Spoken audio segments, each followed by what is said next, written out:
Hello there, my name is Eray Özkural. I'm the founder of Celestial Intellect Cybernetics. Today I'm going to present to you the features of our cryptocurrency design called Cypher in the context of fourth generation cryptocurrencies and how to overcome the blockchain trilemma. Here's the outline of my presentation.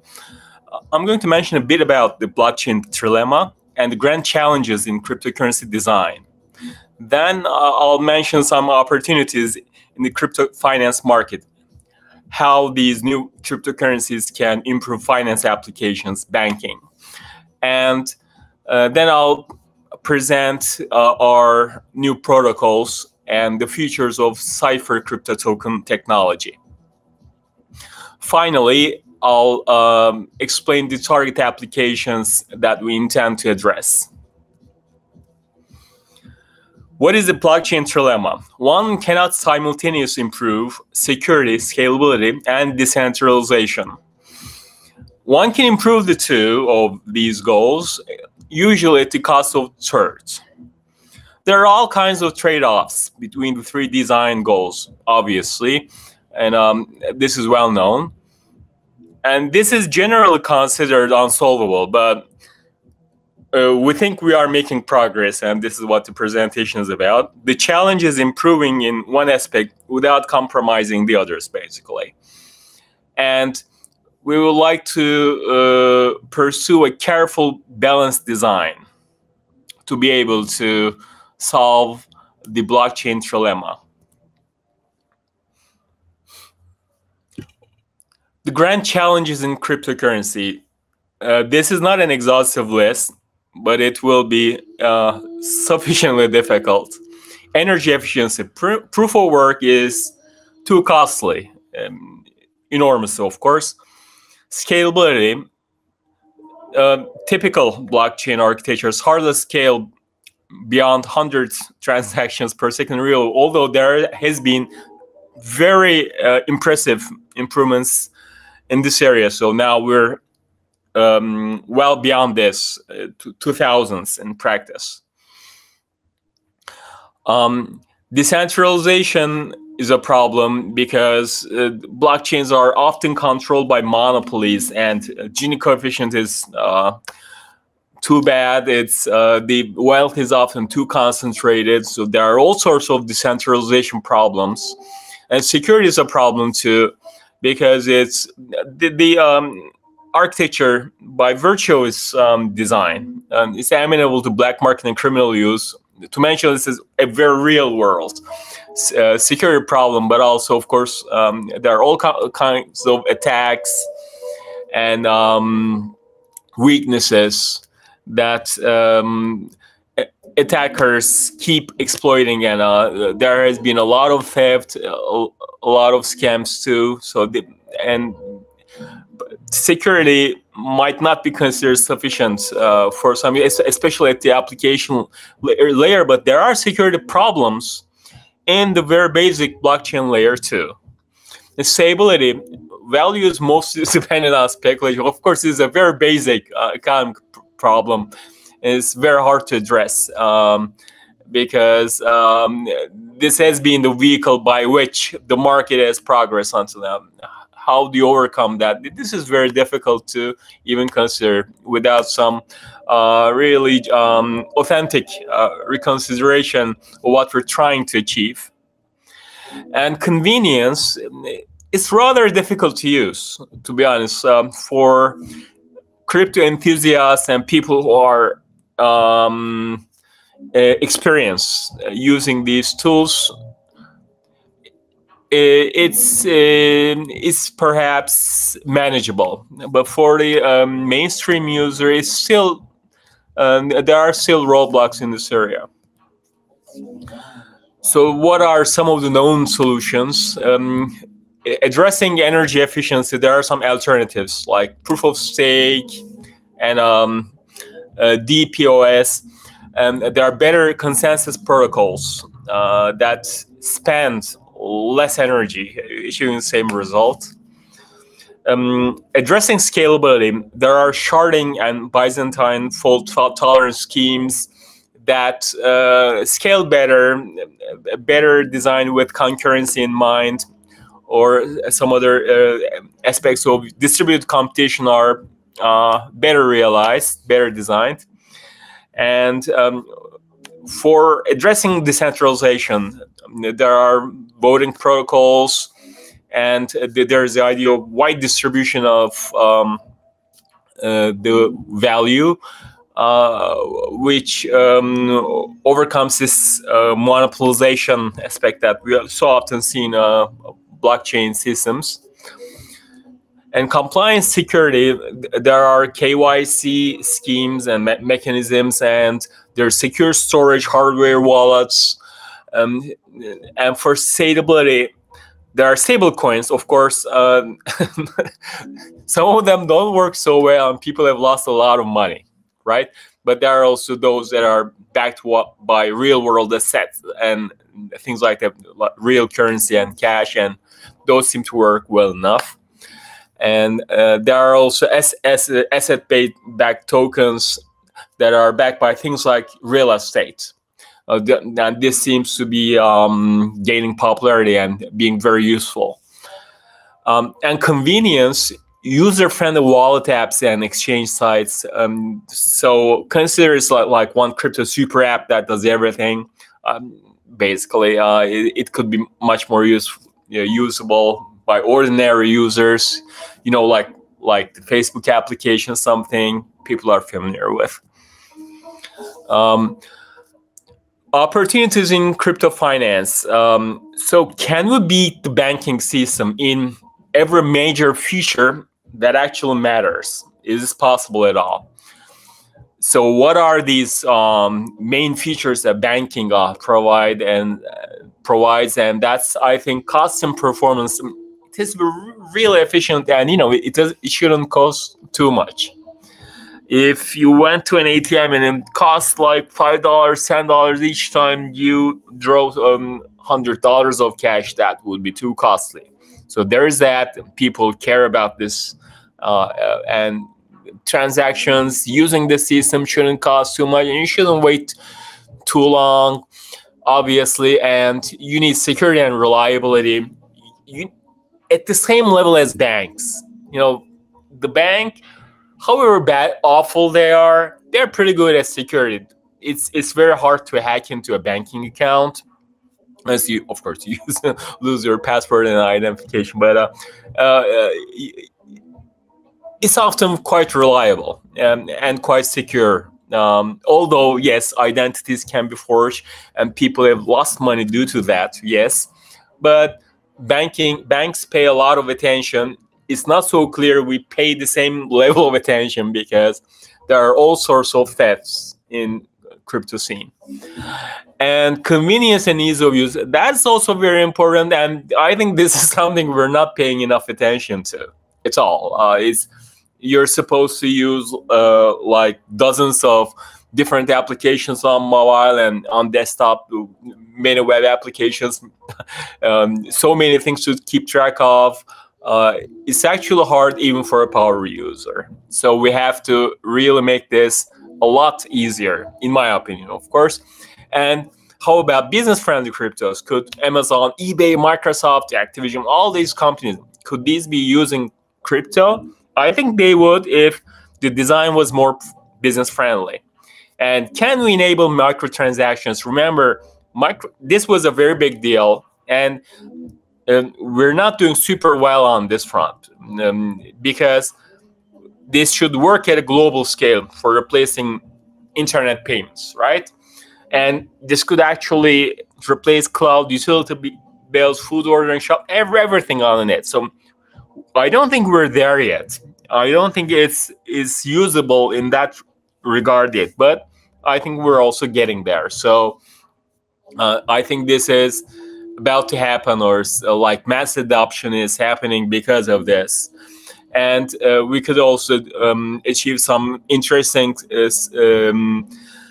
operations like decentralized energy production. So what is our particular solution? Well, here is the balance that I propose in using our particular technology. Cipher ID protocols enhances security through a decentralized ID verification, and it provides some regulatory compliance. It has KYC and AML at blockchain level, and we have a new consensus protocol. It enhances scalability through a layer 2 distributed Byzantine fault-tolerant consensus scheme. This consensus protocol scales better compared to many other competitors, and well, you can use it at layer 2. You can actually use it for layer 1 too.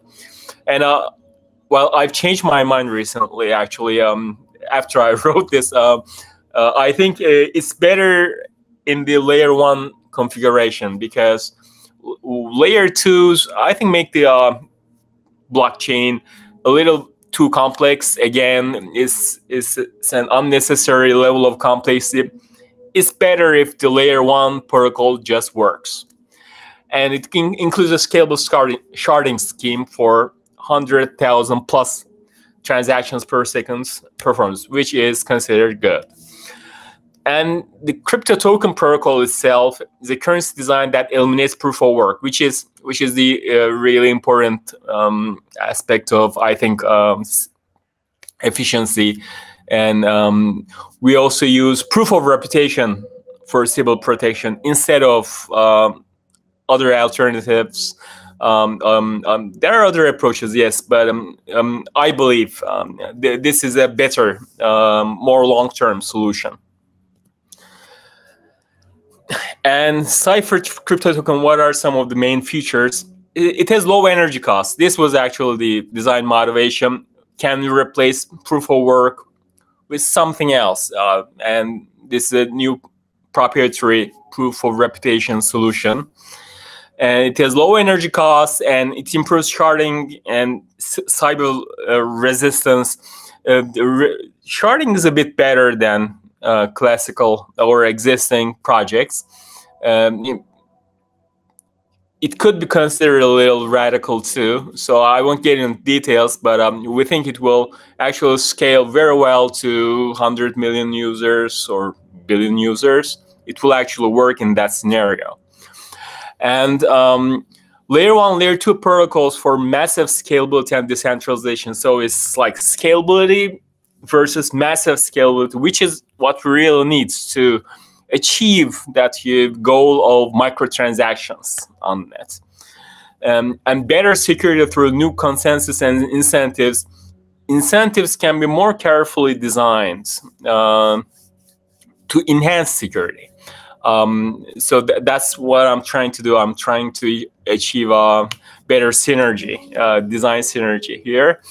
So I'm using multiple incentives to enhance security. And we are business friendly through identity verification. I think this is super important. Okay, so you might not think, oh, are you trying to dox me? Well, maybe you shouldn't be doing something illegal. We're the cops here, okay? I'm joking, but we won't take that as the cops, but you know, businesses don't want to work with criminals. I think this is super important. If you don't agree, well, this is something else. Transaction fees are paid in Cipher coin, so it's again like Ethereum gas, but this is something proven to work. Efficient fraud detection. So fraud detection has some separate mechanisms. Again, this is to improve security. As real world security. We will actually care about fraudsters. And mobile validator node that earns fees. I think this is also important design goal. We want as much participation as possible. So if it's really scalable, right, this is a possibility and a good business case. Self-governance through voting of protocol parameters and /code. Some systems try to do this, so we're going to try to enhance on this front too. Again, Cipher crypto token features, more of them, and some of these features are subject to change. So this is not set in stone. Please keep that in mind. It's ready for utility and security tokens. So we're more concerned about tokens than smart contracts at this point, but smart contracts can be added later. And users can issue tokens. Each token has its chain and is customizable. And there are multiple incentives for maintaining high quality of service, which I believe is really crucial. Again, something that is not often considered, but important design goal for me. And we also plan to have enhanced account security, multi-factor authentication, wallet and audit apps, hardware mobile wallet, private transaction content, and fine-grained privacy control. But these features are kind of difficult to achieve. But at some point, it would be really nice to compete against banking applications, really. And here are some of the target applications I have been considering. Cloud computing, decentralized AI cloud for data science applications, which is basically what we're building, and decentralized green energy production. This fascinates me because, there's global warming, and here's our way to help mitigating global warming. Intergrid coin is a design experiment for free market solution to enable smart green microgrid networks. And sharing economy. This is suitable for facilitating shares and payments in sharing economy models. So probably the next generation of microtransaction and not so microtransaction application where, stuff like ordering food or, anything really that uses the sharing economy approach can be turned into a decentralized service. And banking and decentralized exchanges, which is probably still should be a very solid goal, and some fourth generation cryptocurrencies like Avalanche are trying to do this, and there's very good progress on this front. I think through robust support of user tokens, we can store and exchange value like Stellar. So some cost benefits, but okay, so this is not so important. All right, so some competition. Fourth generation and proof of stake coins, Ava coin, XX coin, and Algorand. These are all great designs. They have different design focus, right? They try to do different. For instance, Ava coin tries to enhance scalability. So it's a hardcore distributed computing approach, and XX coin does some better privacy, and Algorand also uses novel protocols and schemes, blockchain schemes. These are all great approaches, and these are powerful, fundamentally new approaches. And I view it as like more serious, computer scientists getting into the field and solving important fundamental problems. So this is super important. But there are even more things to consider and improve upon. And there's DM. I don't know what happened to them. They might have stalled because this project was dropped by Meta. But if they could have launched it, it would probably be very big. It was a great idea, and because it aimed regulatory compliance, which is still something lacking in the crypto market. And Stellar, in similar functionality, but is low transaction cost, and this is hard to achieve. Low transaction cost. This is not common.